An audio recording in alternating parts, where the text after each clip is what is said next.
Okay, welcome to the Integrated Innovation Network Startup Stories with Tricia Martin of Virtual Intern. My name's Siobhan Curran and I'm the manager of the University of Newcastle's Integrated Innovation Network, or I2N. Before we jump into our event, I'd just like to acknowledge that I'm hosting this virtual event from the lands of the Awabakal and Warramai people, and I acknowledge the traditional custodians of the various lands on which you're all joining us from today and the Aboriginal and Torres Strait Islander people participating in this event. I pay my respects to elders past, present and emerging and celebrate the diversity of Aboriginal peoples and their ongoing cultures and connections to the lands and waters of Australia. You can also show your respect and awareness of the country you're joining us from by letting us know in the chat function at the bottom of the screen. And that chat function is where you can also connect and comment with other attendees. If you'd like to post questions, you can do that in the Q&A function. I'll take you through that in a second. For those of you that are new to the I2N, we're an initiative of the University of Newcastle, and we have the central aim of being a catalyst for regional transformation through enterprise skill development or soft skill development, new venture creation and entrepreneurship. And at the heart of I2N is a strategically positioned entrepreneurship centre in Newcastle CBD. Currently we're based at Hunter Street, but we'll be moving over to Honeysuckle, which I'll take you through at the end of the Tricia's presentation today. Which offers incubation facilities. And we complement those with a series of connection events like Startup Stories and Join the Dots, and cohort-based programs like Navigator and Validator, which cover enterprise skill development, pre-startup creation, supporting new venture establishment and acceleration, and innovation development for existing SMEs as well. So it's not all just about startups. All industry sectors are supported, and they extend beyond traditional tech-based startups to include social innovation and creative industries. We like to say we're industry agnostic and stage agnostic as well. So in just over 5 years of operation and with the support of the New South Wales Government's Boosting Business Innovation program, we've welcomed more than 4,000 innovators and entrepreneurs from a range of different industries and sectors at all stages of their journey and regardless of their affiliation to the University of Newcastle. So for events like Startup Stories and Join the Dots, everyone is welcome. We've helped fuel, grow and graduate more than 70 businesses. They've gone on to raise millions of dollars in funding. They've fostered the creations of lots and lots of jobs and work integrated learning opportunities for our students. They're acquiring customers, they're winning awards, they're growing their teams right here in Newcastle, and they're developing products and solutions that are delivering real world impact, which is super exciting. So if you'd like to know more about I2N and what we do, you can head to our website, which is newcastle.edu.au/I2N.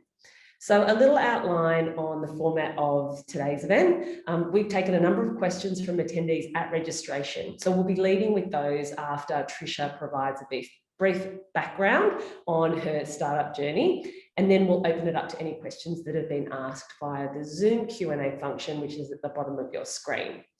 So our guest this morning is Tricia Martin. She is the founder of Virtual Intern, an online platform that provides students with the opportunity to develop their skills and build work mindsets through interactive digital internships. Tricia founded Virtual Intern in response to an increasingly digital age, as we've all grown accustomed to with COVID, and the rising youth unemployment that COVID-19 has induced. And we know here in the Hunter and Central Coast regions, we have a disproportionately higher number of youth unemployment than the rest of state or even the country. And so I think this platform is a super exciting opportunity for our youth in the region. So working alongside local Hunter businesses and schooling communities, Tricia and the Virtual Intern team ensure students can build their understanding, awareness and skills in various work environments through completing and receiving feedback on project-based tasks that mirror the real world. I wish I had this when I was in high school going to my careers advisor with no clue on what industry I wanted to go into or sector that I wanted to work within. And I think it's really exciting too that Tricia's joining us in what is the eve of International Women's Week or Women's Day, which is next week.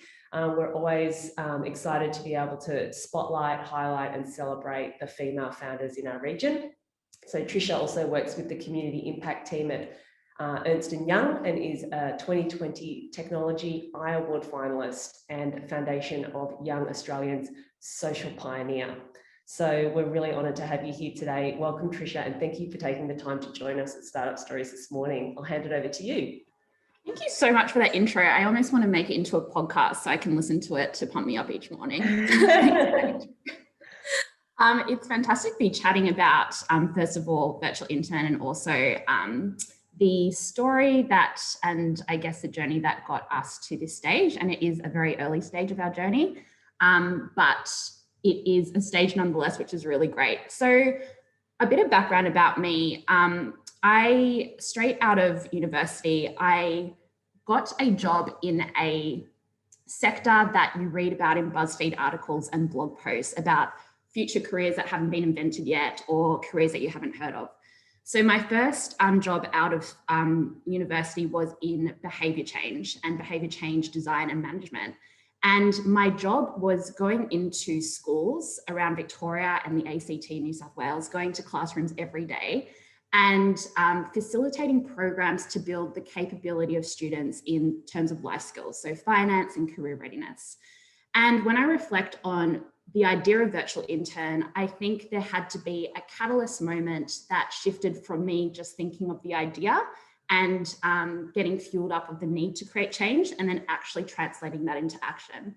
And I think there was 3 key events over the last few years that have sort of fueled that sort of fire to actually create Virtual Intern over the last year. So I'll just get up my slide deck to capture this.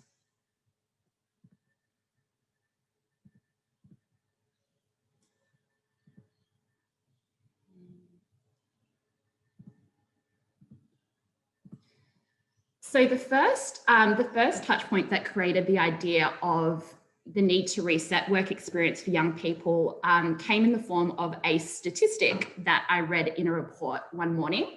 And the statistic was that on average, schools were spending or had to spend the average of a cup of coffee on a single student's career readiness. So I got a coffee this morning, it set me back around $4.20.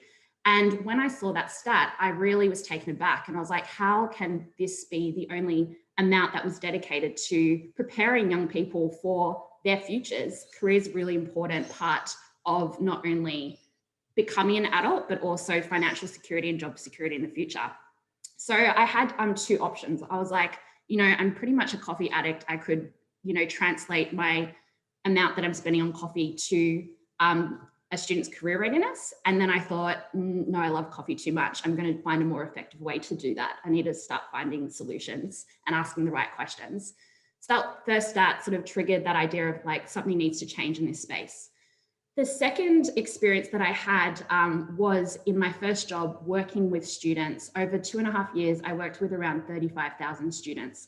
And that sort of translated into a lot of conversations around the future and career anxiety and lots of unanswered questions. I often reflect on a lot of conversations I've had, and if I had $1 for every time a student told me, Miss, what am I going to do with this? Like, what am I going to do? I could probably shout, half of Newcastle coffees. And then the last aspect, which made me think of, okay, we need to find a solution to career readiness and experience and provide students with not just a few options of what is out there through their schooling in terms of placements or internships or shadowing workdays. We really need to broaden the spectrum of what is offered in a broad array of industries. And that answer came when I changed roles from a facilitator working in classrooms with, like, every day my workplace was sitting on those plastic chairs, chatting to students, writing Kendrick Lamar rap lyrics on boards to explain financial literacy, to level 20 of a skyscraper in Sydney, where I was actually developing programs to build and create behaviour change. And in that space, I had this fantastic opportunity to talk with really established corporates in Australia and internationally, and started hearing a lot of conversations of how they could give back to the community. And a lot of the challenges that emerged was this sort of idea of philanthropy being this spray and pray tactic of, we'll give money to a random sporting event or a charity drive, but we don't really know where that value is going to lie or be created. So from that learning and that sort of experience, I started realizing, wow, these businesses have so much expertise, but so little time as well. And it would be really fantastic to provide a one-stop solution or a platform that allows students to connect with employers and actually access worlds of work that they can deliver and have access to. And then that was the three elements that fueled the fire. I guess the thing that really sparked it at the time was a bat that caused a pandemic. And then from there was a real need to create a digital solution to work experience in an era where physical spaces and access to physical work experiences were no longer a guarantee. So when I started this idea, I basically went through 4 stages to get the idea into a prototype and a pilot, and now shortly onto market and out there in the stratosphere of students and businesses. So for me personally, growing up, going to university, doing the classic thing of wanting to get really good marks and seeing marks as job security and future security, I really had thought for a long time that entrepreneurship wasn't for me. I had seen the glossy magazines of entrepreneurs and I thought it was about wearing fancy suits and going on TV shows where business people shouted at you at a Shark Tank. It was very intimidating. So for me, it was an unlearning experience of, okay, I can actually create a solution that's profitable and also meets human needs. That's a pretty cool way to rock up to work each morning. And then the second stage was thinking about, okay, I can create this product. I can create the Virtual Intern platform now, put it out there and collect feedback. And I remember having a conversation with one of my mentors, and I was lucky enough early on in my journey with Virtual Intern to be selected on a mentorship program that was run by Lane Beachley, the amazing surf champion. And I wanted to capture as much of her expertise as possible in regards to performance and just how she operated, because I thought it was extremely valuable. And I remember one of my mentors telling me that your conversations are only as good as the questions you ask. And I really applied that from the start in the sense of building Virtual Intern of, this product, this experience that I'm delivering is only going to be as good as the questions that I ask and keep on asking. So I sort of shifted from a learning space of university and in my corporate life to really trying to be a learn-it-all.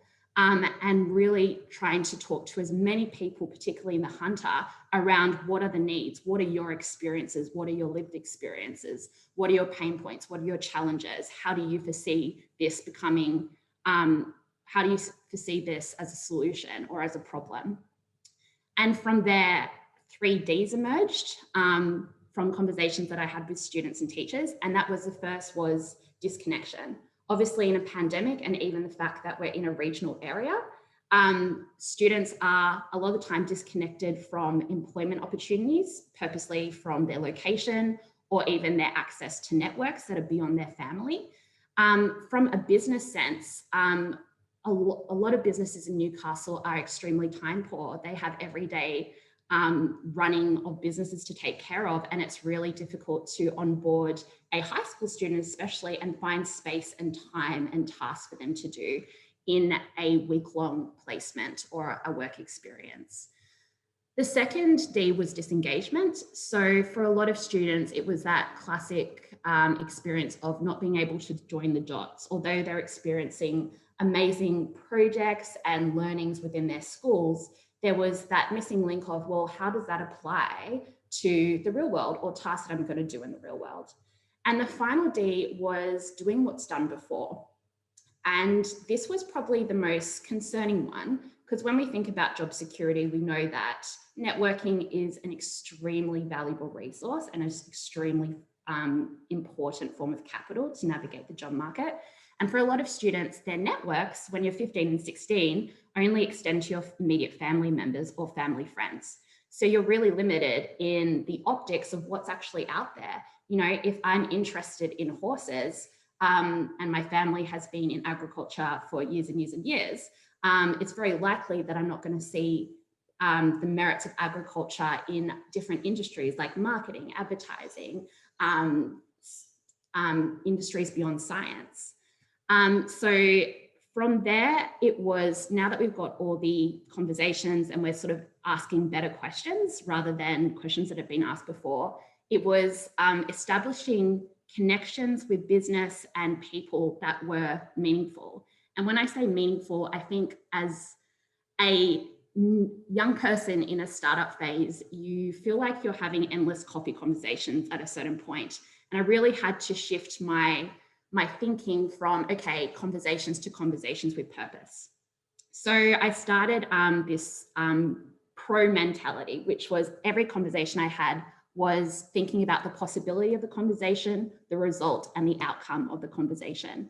Because I took that approach, every conversation that I had came away with a industry on board with the idea, a student who wanted to sign up, or a teacher who wanted to know more information and apply for the pilot, which was really effective in relationship building for our product.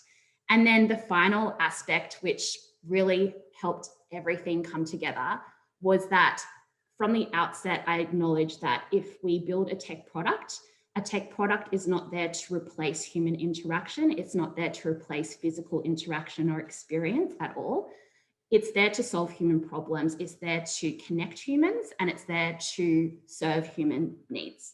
So from the outset of the platform, we have built with the people that are going to be using the platform rather than just for. And this is really important because when we talk about young people, a lot of the time, education like programs or solutions are created without them in the room. So from the outset, our piloting, our prototyping has been really iterative and constantly getting voices of students. So we know that we're building a product that is in their language, that they can use, and that is going to be of value to them. So from those 4 stages, we've basically gone through a period in very short 7 months of from storyboarding with tables of paper and notes, things in my paper in my car with ideas that I didn't know were there, really high level storyboarding, to developing a prototype and an MVP, and also launching pilot programs with 2 schools, and about to launch the platform to the wider Hunter and all students by term 2 this year. So it has been really fast, but I guess that's the nature of startup when a pandemic has flown your way and it's the right time and the right climate. So yeah, that's where we're at now. I'm pretty excited. We've got a team of 4 all-female tech crew to develop this platform, and we've had 3 amazing industries come on board in growth sectors, so hospitality, retail, and also agriculture, which we're about to launch. So that's where we're at. That's fantastic. Thanks so much, Tricia, for that background. I guess one of the things I wanted to just quickly ask you that was sort of top of my mind when you're in your previous slide, you were talking about going from learn it all to PRO. Yeah. That process of having lots of conversations with people to gather insights and then actually deciding, no, I need to really have targeted conversations which have an outcome at the end of it. Were you developing the prototype at that PRO level? So when you had students saying, I want to sign up, or a teacher saying, I need to know more, that you had somewhere you can point them to, or at that point, were you actually building out a contact list? Yeah, I think. And building the prototype later. Yeah, so I think the nature, because we wanted to create, incorporate our users from the outset, it has been a bit of a mixed approach of response and conversation. The pro approach has helped me from the outset. So when I was going for grant funding, I used it to create my pitches and create that mindset of okay, I'm going to get something out of this. It's going to be meaningful to me. And I guess as the prototype grew, the outcome or value to me changed. So at the start, it might have been just a statistic or a key piece of research that was going to inform a module that we were developing, to now where it's getting a cohort, a schooling cohort on board. So I think the model has been really valuable. It's all about how are you going to create value from this conversation and how you're going to guide the conversation to get mutual value. But it's changed depending on what stage we've been at. And then with the business model, so you were talking at the very start about how the average spend on students' career development in school is a cup of coffee. It seems to me like the schools or Department of Education isn't necessarily prioritising career development. So how does the business model work for you? Where's the money coming from to make it sustainable from your point of view? Yeah, definitely. So we have a few funding models that we're experimenting with, and I think that's the nature of tech platforms now. There's so many different varied modes of funding that you really need to experiment with it.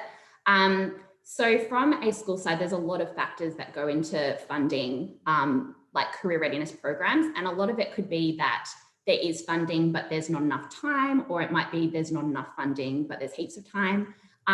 So how we've done it is that we have a subscription model for schools, which is quite competitive to ensure that a lot of students can access the platform in a way that's not going to strain school budgets. At the same time, we have another product under the hood of Virtual Intern, which is we design white labeled versions of our platforms for various industries. So we've sort of diversified like our audience and what our product can provide to different segments or sectors of industry. That sounds like a smart approach.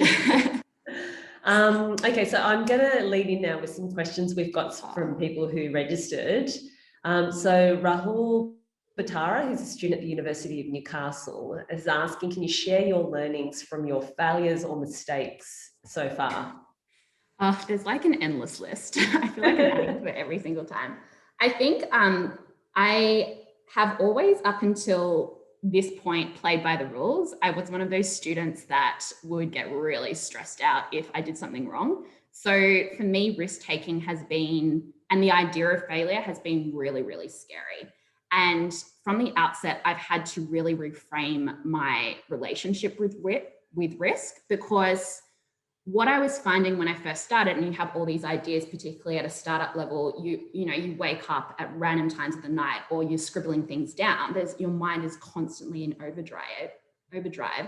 It's almost this fatigue, and you risk not actually making a decision because you're scared of the risk. So for me at the time, I found that I wasn't making any movements because I was really scared of failure. So the learning from that is actually, before I did a pitch for initial grant funding, a mentor came up to me and was like, they wouldn't care if, you're designing a ship to Jupiter and you've got $15 million to play with, you're going to fail at some time. And no decision is still a decision.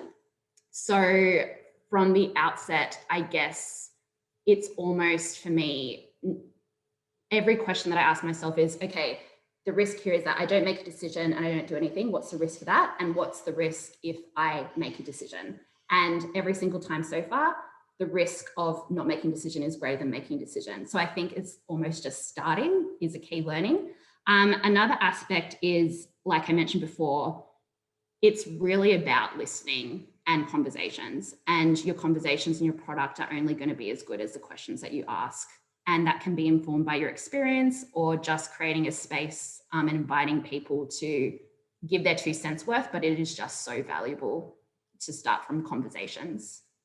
So I'd love to deep dive into that a little bit more, because I'm a massive proponent of customer discovery and conversations, because the one thing I know emerging entrepreneurs really struggle with is funding, right? They're often obsessed with, if I could just get the angel investors to see the promise of my thing and pay for it, I'll give them 50% equity and I'll be off and running. But I guess the risk for the investors or anyone who wants to come on to support the project is they need to understand there's actually value that you're providing that people are going to be willing to pay for, whether that's the end user or, the customer, which can sometimes be different, right? So how did you learn that process? Was it that process of going from the learn it all, like, I'm getting lots of insights and I'm like, a lot of my hypotheses are being validated or invalidated. How are you collecting that? Were you collecting data to validate and invalidate hypotheses you had about the problem that you were solving or the business model and how that was going to work? Or was it like, did you read any resources or articles that helped with that aspect? Yeah, I sort of ended up doing what our product is and learnt by doing. So like on the tools, I think. I think there was two sort of learnings. I think particularly with tech startups, I was thinking about this the other day. It's still, I think when you're trying to pitch or share your idea or trying to get investment or grant funding for a tech idea, the default is to show the hard data and, you know, the output and all those really fancy words and data visualization. When there's actually, at the end of the day, people obviously invest in solutions rather than the products. They're investing in a problem to be solved. So it was actually an event that caused me to shift my thinking to, you know, I need to communicate via storytelling and data via storytelling rather than just statistics. I was doing a pitch in Sydney at a big corporate, and prior to pitching, I knew that the CEO would be there and the board. And there was a lot of talk with the other people who were doing the pitching that, you know, you had to talk about monetary value and venture capital and statistics and impact and all really heavy data. And at that stage, my idea was just an idea and I didn't even know what half the words meant. So instead, I got on my laptop and I searched the CEO on LinkedIn and I read some blog posts about him and PR and his history. And I found out that he grew up in a regional town not far of Newcastle. He actually started like in a farm, like as his first job, worked his way up. And I basically created my pitch around a storytelling approach of, you know, you need to invest in regional people and equip them with the skills that they need to navigate futures and to be in your positions where you are now. And it was my first learning of like, it's so powerful when you cater a problem and a solution to the person that you're talking to, rather than just throwing them statistics, because at the end of the day, humans engage in storytelling and it's the most effective tool to get your value across. That's a really interesting insight. Do your desktop stalking in advance of... the best advice that I could give for pitching is spend less time on your pitch and more time in researching who you're pitching to. Yeah, cater the message to the audience. 100%. Yeah. 100%. Yeah. Love it. So we've also got a question here from Melanie Albert from the co-work space. Could you share how you had this idea, which you have a little bit in your intro? What major steps you took to reach a real world product?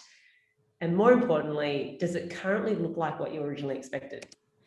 So I'll start with the last question first, reverse engineer it a bit. It definitely does not look like what I had originally foreseen it to look like, but I generally think that means that we're doing the right thing. Because if we had the product that I started with, then we definitely wouldn't be serving our user or giving value. So from the outset, when we, you know, got some teenagers in their school holidays to test out, I literally just sent them a message. I was like, okay, I'm going to send you this, try and break it. They did. And it was like this really fast, fail fast approach of like, okay, let's change this color palette. They're not vibing with it. We need to change this GIF. We need to change this resource that we're putting on. We need to change. And yeah, definitely it is. I love how it looks and it operates really well, but it's definitely not how I saw it at the beginning. The major steps were obviously just a phase of listening and seeing those like similar needs emerge, because I was at the beginning working with 35,000 students. That's a pretty good research ethnography field study to be like, wow, these conversations are happening a lot. Something needs to be happening there. And then, as I said, because of the pandemic, it happened really fast. It was really a matter of, we did a bit of pitching to sort of, you know, test out the viability of the idea. We got grant funding. So we had a bit of grant funding to start off with. It was then creating a team. And also it was almost like me saying, okay, we're going to do this. And then creating a really like lo-fi website version of the product, engaging with businesses, after engaging with them, going on site and started building the program within like a short few weeks. And then by October, actually starting a pilot of the lo-fi platform. After that, towards the end of the year, we've tweaked it, implemented feedback, user tested again. And now we've got the platform that we're going to launch. And was that all financed by bootstrapping your own resources and the grant funding?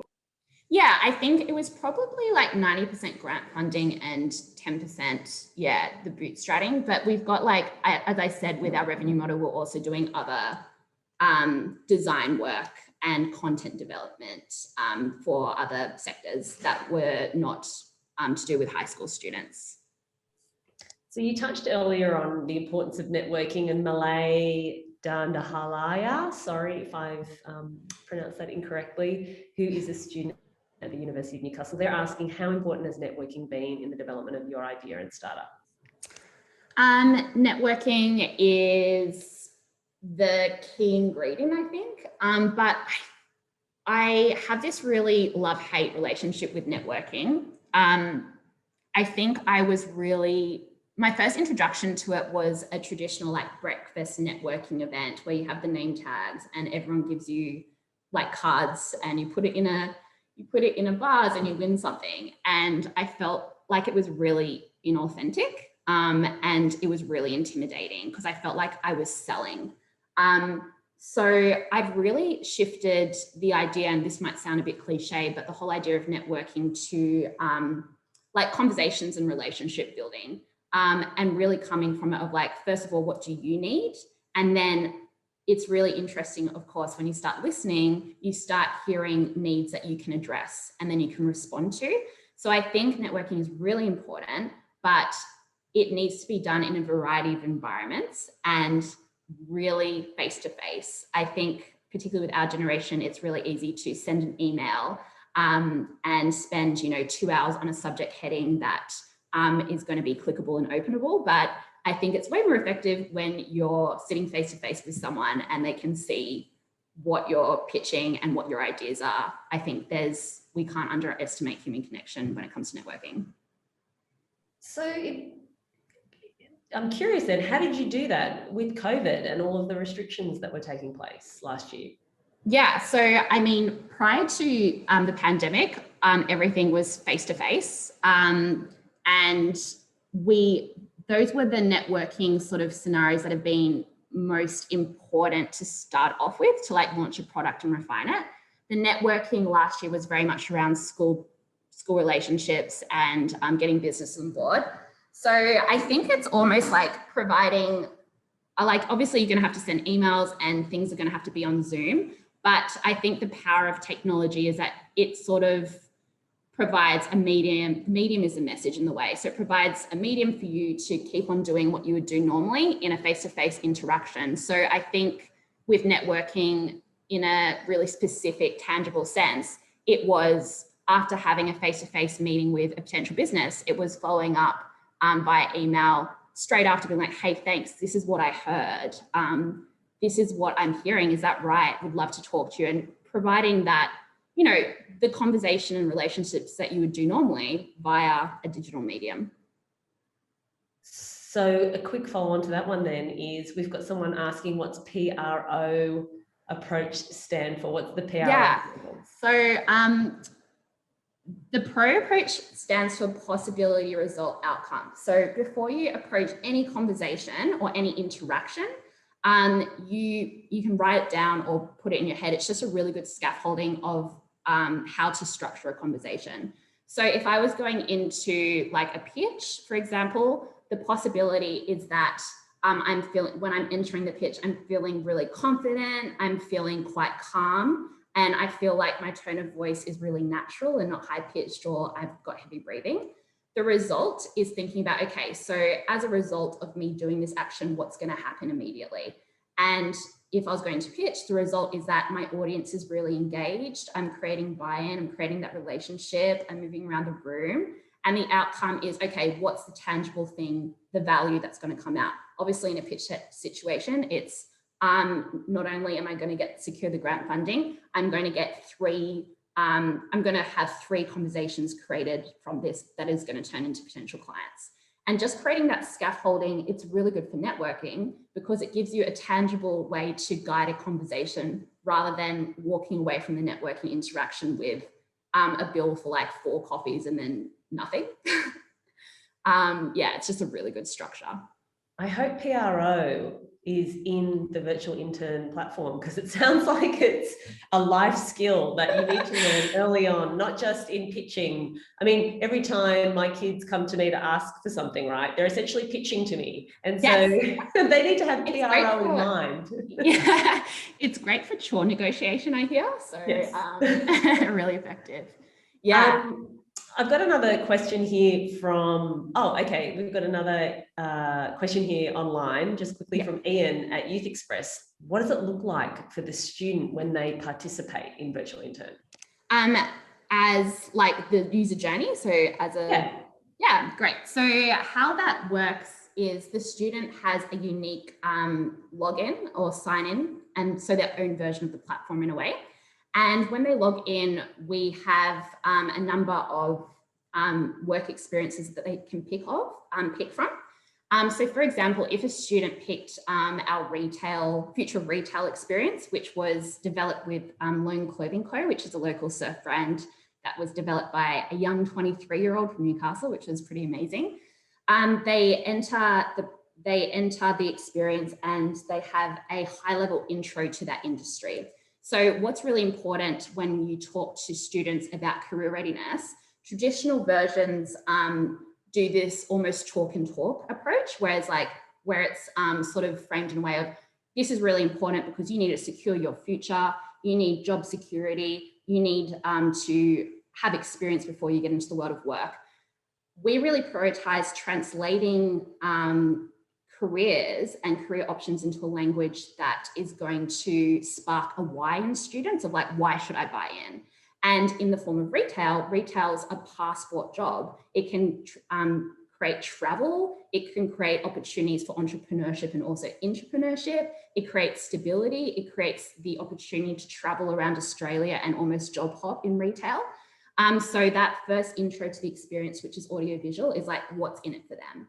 Then they go through a series of project-based tasks, each separate, where the project is actually delivered by the employer. So we've gone on site, they're delivering it face-to-face. And we also have accompanying that a resource pack where we've built out tools that workplaces use every day that are simulated tools. So for example, in our hospitality experience, we've made a booking tracker, an inquiry log. So students are actually using the systems that are used in the businesses.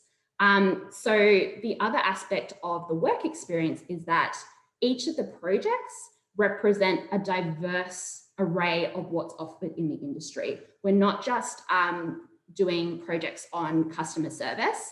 The projects for retail experience extend from designing customizable merch for a surf comp, so fulfilling client briefs, all the way to designing shop fronts and making sure that user experiences and customer service is great in store and also offline, to designing a marketing package for a new release of season clothing.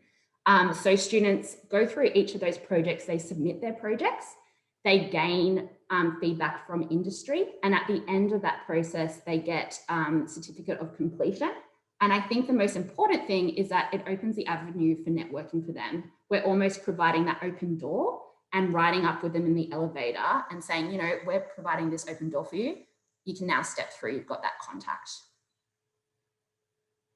So do you mean the contact specifically with the business that's being featured, or is it more metaphorical where it's you can add this to your resume now, demonstrate that you've got experience in retail? There's two elements. We have a few businesses that we call POP providers, so potential opportunity providers. So after they do the virtual experience, those businesses are really willing to see resumes and get them on board to do casual work, particularly because there's value for businesses in that now that they've done that virtual experience, students have now an awareness and entry-level knowledge of what to expect with the culture, the customers, and also the values of that business. So there's that element. The other element is that, yes, they can accredit our experiences to their resume at the end, which obviously opens up general opportunities if they're applying for like a retail job or their first entry-level job. Okay, great. That's a great background. I think that helps people understand a little bit more about how the platform works. So you're mostly, just to clarify, targeting high school students, is that correct? Yeah, we initially started targeting high school students, particularly any students before they do physical placements, because there's real limitation, what we found from conversations with school, just with their age, and also the safety and logistics of going into physical placements. There's really limited tasks that they can do in a work experience. So when you think of industries like legal, health, which is a massive growth industry in the Hunter, community services, psychology, obviously there's so many security concerns that students, even if they do access those work experiences, not much to do beyond filing or shadowing and observing. So the differentiation in the platform is that, because we've sat down with businesses and said, okay, so what do you actually do?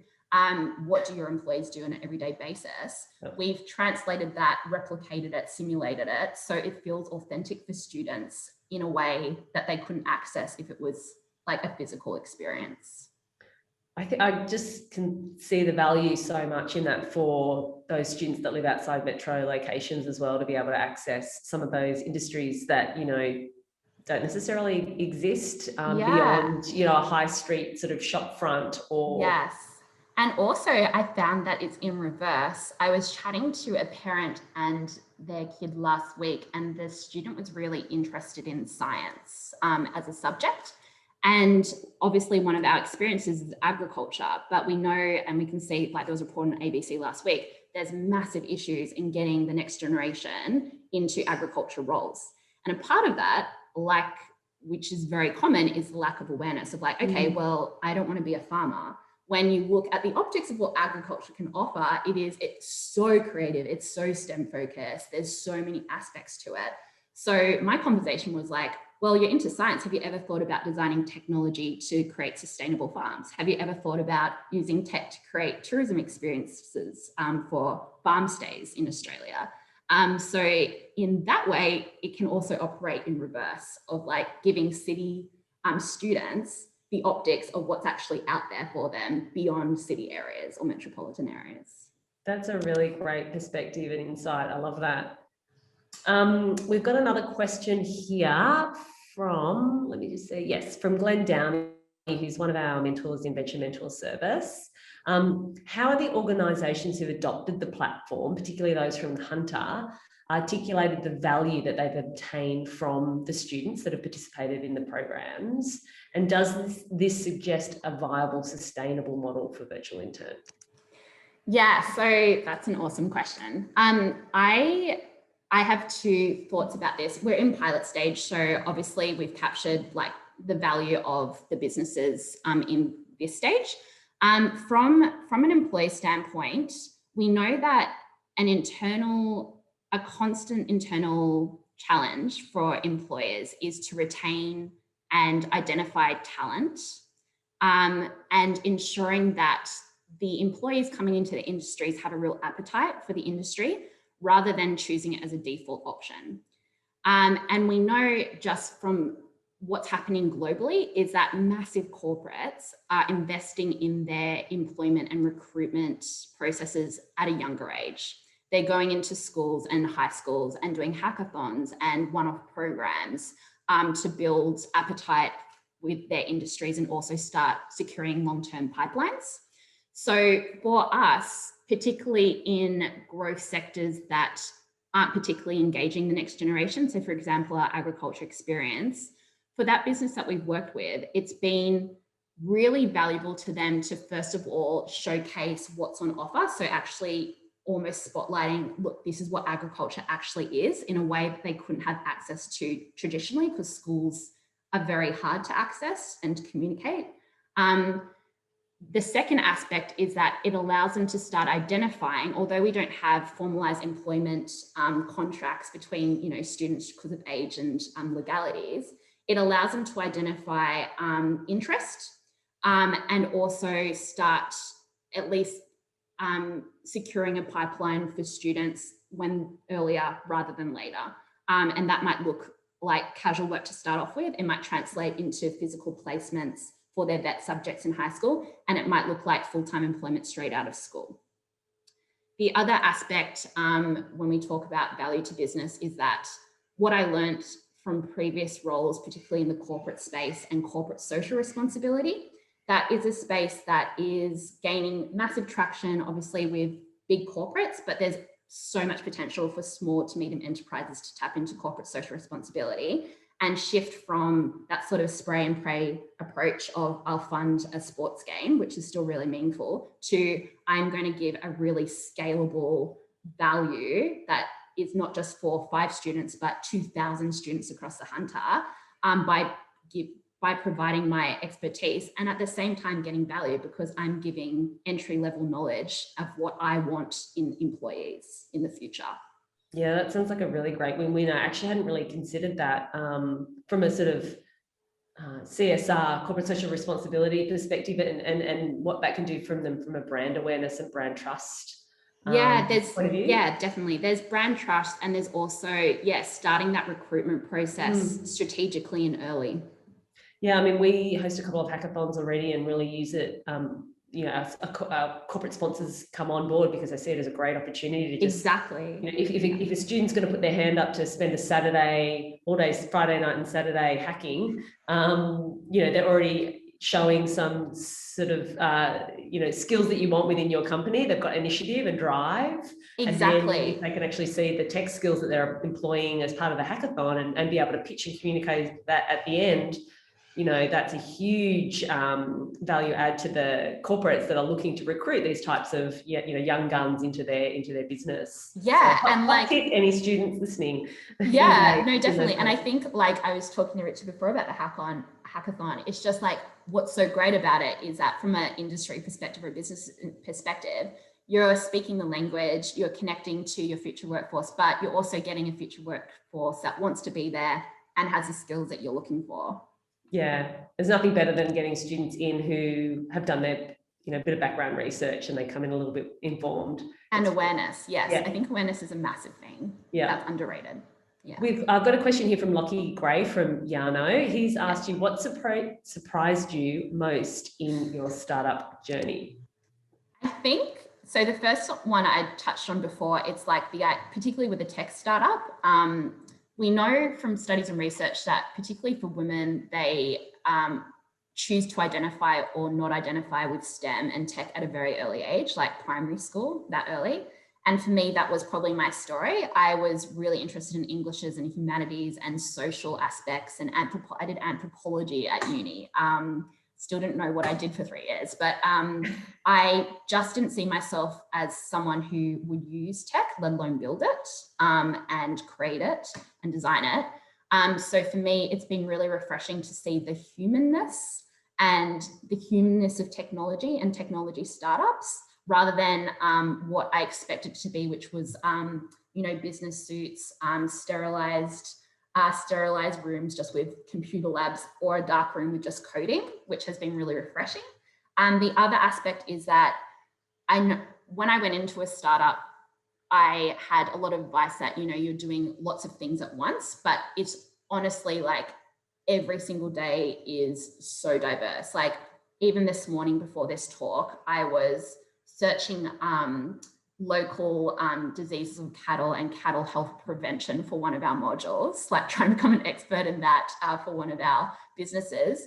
And after this call, I'm having a chat with the school. I'm accessing this cool design that a student's done for like a piece of merchandise. Like it's just insane. And then this afternoon, I'm probably going to try and find something in my car that's like completely lost under piles of notes. So it's really diverse. I guess that's the extraordinary job of a startup founder, is you kind of have to be the jack of all trades and master of all in some cases as well. Yeah. I've got there's some overlapping sort of questions, and I really do want everyone who's asked a question to have the opportunity to have it answered. And I'm hoping most people who did put in a question at registration feels like their question's been answered. But there is one here that's kind of overlapping. One is from Raylene Bock, from Beyond Your Ordinary, who is asking what new and emerging markets do you see for your business model?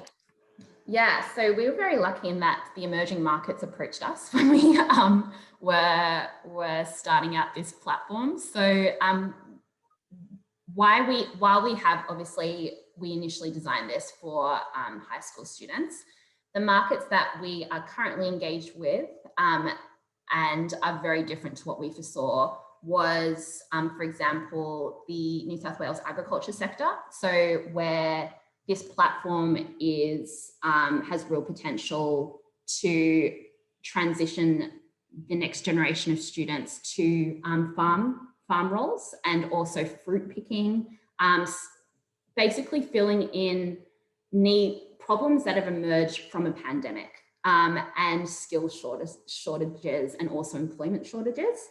We've also seen its value in a corporate sense of like internal recruitment for like graduates coming through, also in different age. So I'm currently designing the platform to suit 18 to 24-year-olds who are underemployed or unemployed as a result of COVID, and like responding to the job seeker changes. We also have, which I didn't even foresee, but single parent households in a pandemic where single parents are at home and want to upskill but don't have the opportunity to do more formalized learning just because of logistics. It's the value of the platform to provide sort of interactive solutions and upskill to have an awareness of what's out there in the hunter job market. So is there a plan then for this to be a user pays models for individuals like that want to be able to access the platform? Yeah, definitely. And I think when we talk about like what structures of funding you did, I would say that took up so much of my time when I first started after prototyping. I think it's something that you need to research into really in a really detailed sense, because we have landed on subscription, but there's so much flexibility in regards to licensing. There's so many things that are emerging, particularly, and I'm pretty certain that there'll be more funding that emerges after COVID to suit just the lifestyles that we've had, because we're no longer doing one-off things. We're becoming more subscribers to content and value. Oh my God, I hate checking my credit card bills. Half the time I don't even know what I'm subscribed for anymore. I know. If they do subscription with coffee, I'm stuffed. So I just, nobody on this call invent that, because I'm gonna. I've got a question here from Shahbak Barani, who's an intern at Inside Sherpa, who said, I'm worried I can't balance my university student obligations and working on my side hustle at the same time. Do you have any useful methods or strategies? Oh, I feel you. I sometimes feel the same way. I think what I found useful at university and when I had a few initial startup ideas was really, again, going back to that pro method of how can I cater what I'm learning to my startup and do double the work in less time. So I was really strategic in the subjects that I selected, that although I was doing an assignment and I had to do the course structure, and of course I did the supplementary readings, everyone does them, I'm not, but I was doing all my workload, but I was making sure that after the tutorial, I was having a chat to that lecturer who was an expert in that industry and like, hey, I'm actually wondering this and this and this. Also, I'm thinking of this idea, what do you think? That was actually, it saved a lot of time. And I think as a university student doing a startup, there's this expectation that you have this block of university work that you have to do and a degree, and then your startup in between. When you can actually meld it, if you look at the course content of each subject that you're doing, what I was even going to the detail of like picking what questions I was going to answer in a final exam that was going to help me inform my research for my startup. So it was a little bit of planning up front, but it was basically being very strategic of how I was going to design my university course to suit my needs of my startup. I love that idea.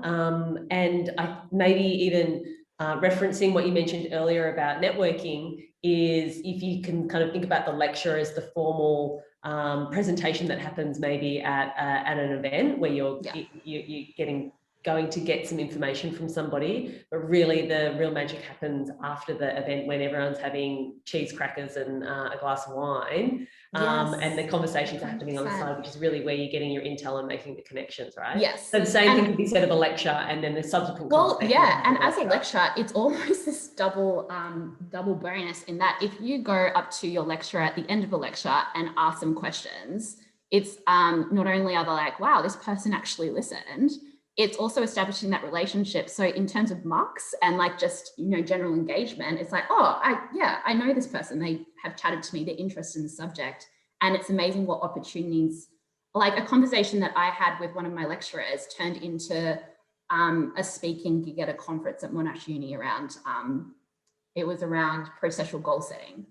So it's amazing, again, applying that networking to university and not separating those two aspects, particularly for Newcastle Uni. It's such an industry focused uni of, it's not just, this is theoretical learnings. It's like, no, this is what's going to happen in the real world. So I just don't separate it.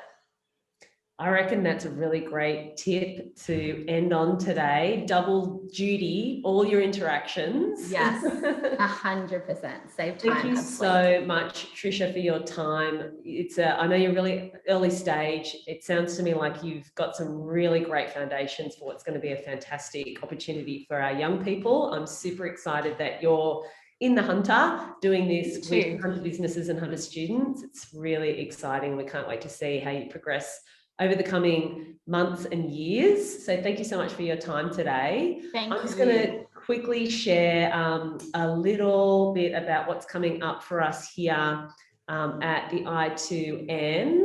If you could bear with me 1 second. So we have our regular monthly networking event called Join the Dots, which is taking place on Wednesday, the 31st of March. We're doing it as a hybrid event, so you can come and join us face-to-face at our hub at Hunter Street, or you can join online as well. And this is where we're going to be talking all the ins and outs of user testing. So once you've developed a paper prototype or a real prototype, what are the ins and outs to get the best out of user testing your prototype? So please do register for that event. Richard's going to flip up a link to it in the chat section so that you can register for that now. And we're really excited to also have, for our next startup stories, Bal Datal from Born Clothing joining us. So this is a local social enterprise that has come out of the University of Newcastle's Grand Challenge, which is an annual event which looks at sourcing solutions to the problem of mosquitoes, both the nuisance factor here in the Hunter region, and if you visit our Callaghan campus, you might notice that can be a little bit of a problem in the summer months, as well as the worldwide health implications of mosquitoes as well. So Bal is a recent graduate of the University of Newcastle and juggled a medical degree as well as starting a social enterprise in his final year. So if you want to know more about how to juggle those side gigs with your studies, this is the startup stories to join us for. We're switching modes a little bit. We're going online and face-to-face for this startup stories, and it's happening in the evening. So if you can join us face-to-face, we'd love to see you and maybe even have a drink and some networking afterwards as well. If you are a University of Newcastle student, staff or alumni, and you have started your own venture, whether you're early stage, pre-market, in the market or established, and you would like some support from experienced mentors with domain expertise and tech expertise, Venture Mentor Service is for you. It's a free service of team mentoring. Tricia Martin's been able to take advantage of this program, which we love to have her a part of this as a venture. So if you're interested in knowing more about that program, please hit up our website, newcastle.edu.au/VMS.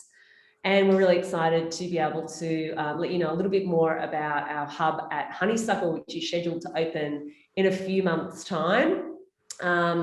It is on track for a 6-star Green Star rated building. It's a beautiful cross timber laminate frame with this fancy glass that's tech enabled, so it goes dark when the sun hits it. So we're going to be all energy efficient. But on the ground floor is where we will soon be hosting our startup stories and join the DOTS events and a whole range of hackathons and other exciting events. We've got a makerspace and seminar spaces for us to be able to teach our programs in, as well as on the top floor with views over to Honeysuckle and the harbour is our co-working space for startups and scale-ups. So if you want to know a little bit more about that, head to our website. It's newcastle.edu.au/incubator if you're curious about wanting more details on the membership passes that we'll have available for members for Incubator. We will be able to advise you when those details become available later this month. That's a little bit of a rendering of what our ground floor is going to look like with a makerspace. This is where we'll be teaching our programs, and this is a little bit of a rendering of the offices and open plan co-working that we have available on the top floor as well for our startups. That's it from me. Thanks again so much, Tricia. You're an absolute legend. And we will be shooting through to all of the people that registered a recording of today's event as well. And if you've got any other questions or you're curious to know more about what I2N does, please get in contact with us directly. And thank you so much. Have a fantastic day. Thanks again, Tricia. You're an absolute gem. Thank you so much. Bye, everyone.